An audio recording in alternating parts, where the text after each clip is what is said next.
Welcome back to AI Peer Review, where we try to cut through the noise and really dig into the research that's moving the needle. Good to be here. So it feels like we're deep in the era of experience for large language model agents now. Everyone's pushing towards reinforcement learning, right, for that kind of self-improvement, that adaptability. Absolutely. RL is definitely the goal for making these agents genuinely robust, Yeah.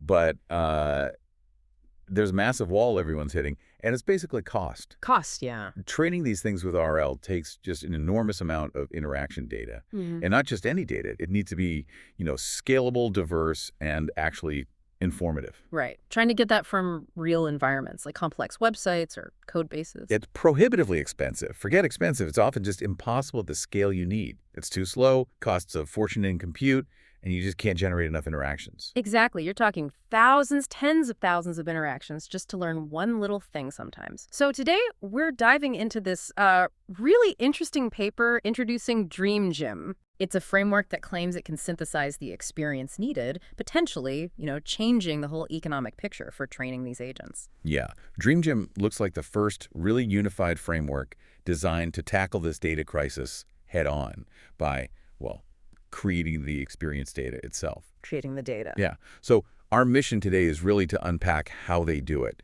how they manage to kind of distill the dynamics of an environment into a reasoning-based model, a sort of virtual simulation layer, if you will. Okay. With the goal being cheap, scalable rollouts that can actually drive effective online RL for these LLM agents. All right. Sounds promising.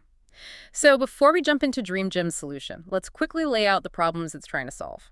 The paper mentions three big barriers for scaling RL with LLMs. Right. Barrier one is pretty straightforward: high cost and low efficiency. Traditional RL means running the agent through long interaction sequences in the actual environment. That means high compute cost for every single step. And often the rewards are really sparse or they come way later. It's just painfully slow to gather enough data to get stable learning.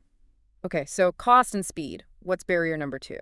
That's task scarcity and instability. Even if you can afford the interactions, you run into the problem of not having enough different tasks. Ah, the diversity issue. Exactly. Agents need a wide variety of tasks to learn general skills, but checking if a new task is even feasible often requires expensive human experts. So environments tend to get stuck with these static, limited task sets. And unstable. Yeah, especially in dynamic settings like a real web page that changes. The reward signals can be noisy, sparse, sometimes just plain wrong. That totally messes up the learning process, can even cause training to collapse. Okay, and the third one, you mentioned infrastructure earlier. Oh yeah, that's the infrastructure difficulty. It's just an engineering headache, honestly. Existing systems are all over the place, technologically. They often rely on these heavyweight backends, think Docker containers you have to manually reset, or slow VMs you spin up just for one data point. Wow. So trying to sample rollouts in large batches becomes this huge engineering challenge, super costly, limited by hardware and just manual reset times. It doesn't scale well at all. Okay, so cost, task variety and stability, and then the sheer engineering complexity of the setup, that really paints a picture. Which brings us to Dream Gym's core idea. You mentioned it's not about perfect realism. Exactly. That's the key insight. Agent training doesn't necessarily need a perfect pixel-for-pixel clone of the real world. Yeah. What it needs is interaction data that's diverse enough, informative enough, and this is crucial, causally grounded. It needs to reflect the consequences of actions properly. Okay, so focusing on the logic of the interaction, not necessarily the surface details. How does Dream Gym actually achieve that? How does it replace those real-world rollouts? So the core mechanism is what they call the reasoning experience model, or a MECTEXer. Think of it as the simulator. The really clever part is that it operates entirely in this abstract, meta-representational textual space. Textual space, not pixels, not HTML code. Nope. None of that raw, high-dimensional stuff. It's working with descriptions of states, actions, outcomes, all in text. And the benefit there is efficiency, I assume. Huge efficiency gains.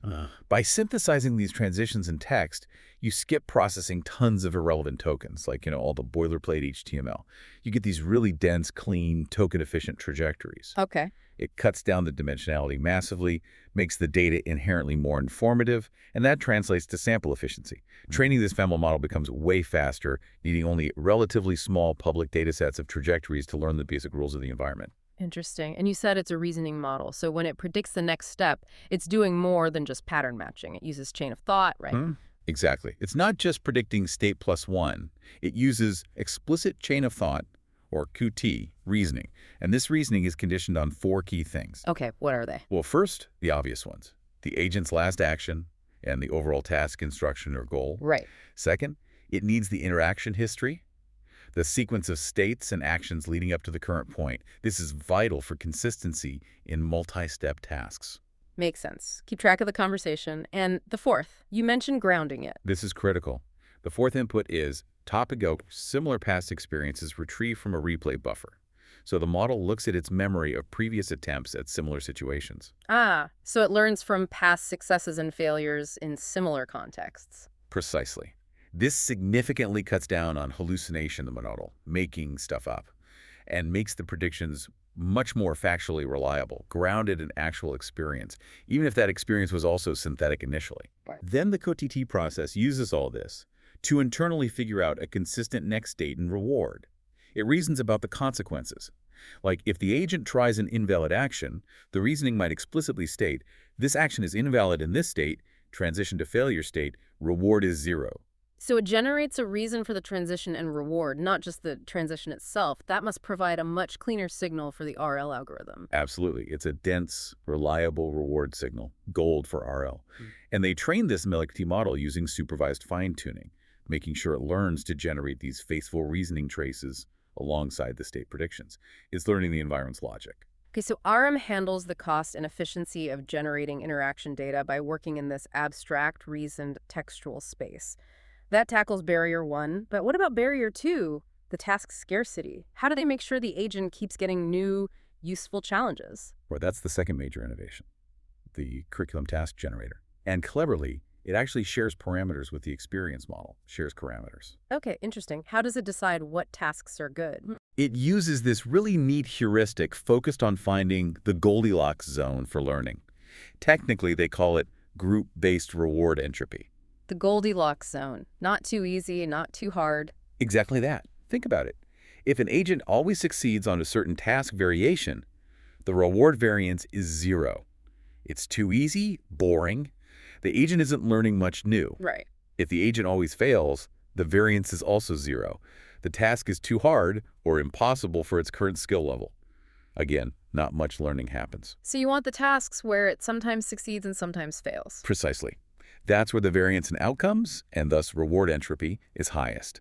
That signifies the task is challenging but achievable. It provides the maximum possible information for the RL algorithm to figure out why it succeeded or failed for credit assignment. That makes a lot of sense. So the generator identifies these high-entropy tasks. And then proposes new variations, often slightly harder ones, based on those tasks. It keeps pushing the agent just beyond its current comfort zone, ensuring continuous learning and preventing the replay buffer from just filling up with easy wins or impossible failures. Very clever. And this whole Dream Gym setup, the Menic simulator and the task generator, how does it plug into the actual RL part? That's another strength. It's designed to be pretty much orthogonal to the specific RL algorithm you use. They showed it working with standard algorithms like PPO and GRPO. So Dream Gym just provides the experience. Yeah, basically. You use Menic generate lots of cheap informative rollouts based on the current policy and the active task set. You feed that synthetic data to your chosen RL algorithm, like PPO, to update the agent's policy. Then, the task generator updates the set of tasks based on the new policy's performance, focusing on that Goldilocks zone. It's a continuous loop. Okay, so the theory sounds solid. Abstract simulation for efficiency, reasoning for grounding, curriculum for continuous learning. Now, the proof is in the pudding, right? Let's talk results. The paper mentions Webarina. That's a tough one, right? Very dynamic. Extremely tough. It's generally considered non-RL ready because setting up traditional RL is just so difficult and unstable there. The baselines they compared against, using standard RL techniques, barely got above like 7% success rate. The environment challenges are just too much. 7%, so basically unusable. And Dream Gym, you said it made RL viable there. Viable's underselling it. Dream Gym was pretty much the only approach that made RL effective in Webarina. It achieved success rates over 13%. Okay, 13% might not sound huge in absolute terms, but compared to 7%. It's nearly double. A 30% relative improvement over all the baselines and even other state-of-the-art methods they tested. That's the difference between a purely academic exercise and something that could actually be deployed. It shows RL can work here if you solve the data bottleneck. Wow, okay. That's a big claim for a notoriously hard environment. What about places where RL is already possible, just expensive, like WebShop or ALF World?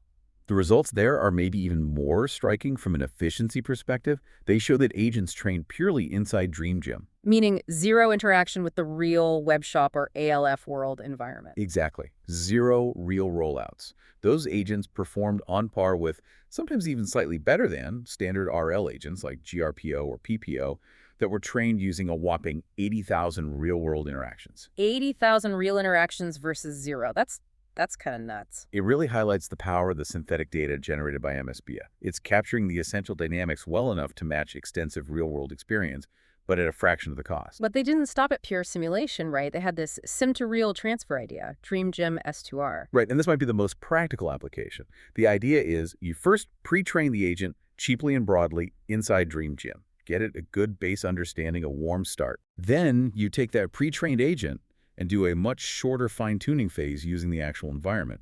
They used only about 5,000 real rollouts for this stage. Wait. So pre-trained synthetically, then just 5,000 real interactions compared to needing 80,000 or more if you train from scratch in the real world.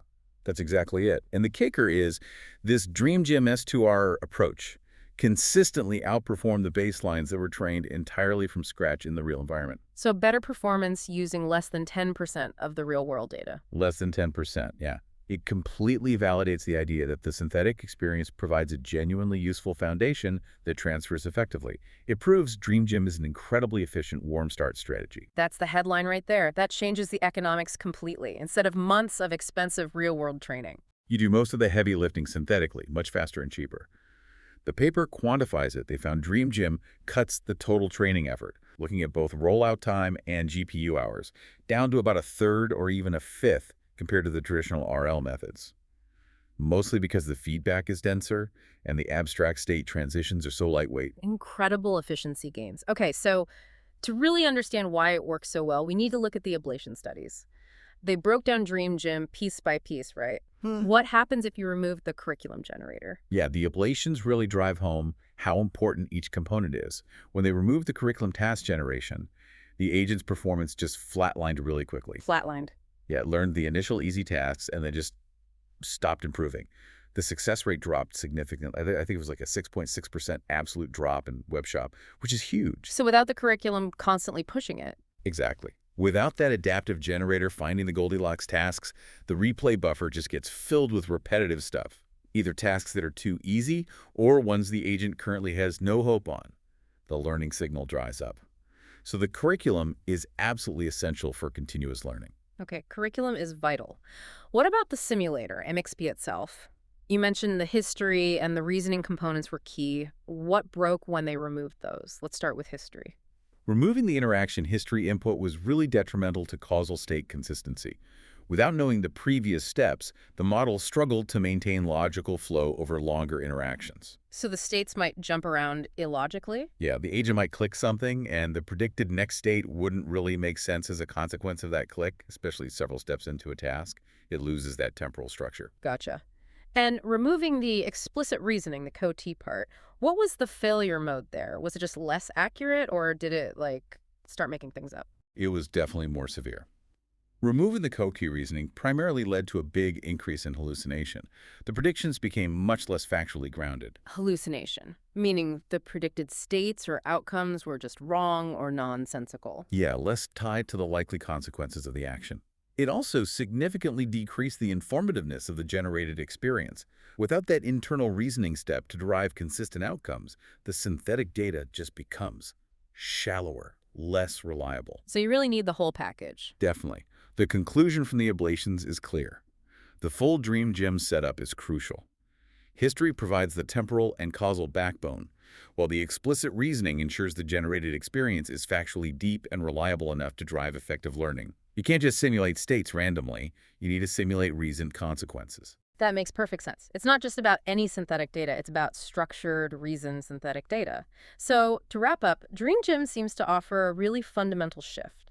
It reframes the big challenge in RL for agents. It's not necessarily about achieving perfect simulation fidelity down to the last pixel. Right. It's more about generating experience data that is structurally sound, rich in reasoning, and captures the causal logic of the environment. And by doing that primarily in this efficient textual space, they make scalable, sample-efficient RL training actually economical, even in these really complex, previously intractable domains. Exactly. It genuinely changes the cost-benefit calculation for applying RL to sophisticated agents. It moves us away from needing quite so much expensive, slow, real-world interaction. Which is huge. It is. But, the current work focuses on learning within specific single environments, which leads to a really interesting question, maybe something for you, the listener, to think about.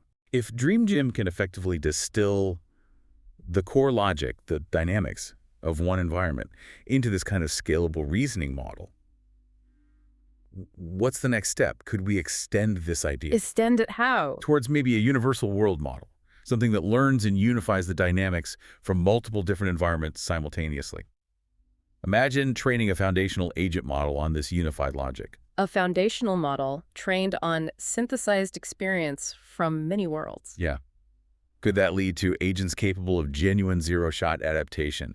Agents that could be dropped into a completely new, complex environment they've never seen before and just perform competently because they understand the underlying principles of interaction learned from this diverse synthetic experience. Wow. Okay, that's moving beyond just cost savings. That's potentially a path towards much more general intelligence in these agents. A fascinating thought to end on. Definitely something to ponder. All right, thanks for that deep dive. Really insightful stuff. And thanks everyone for tuning in to AI Peer Review.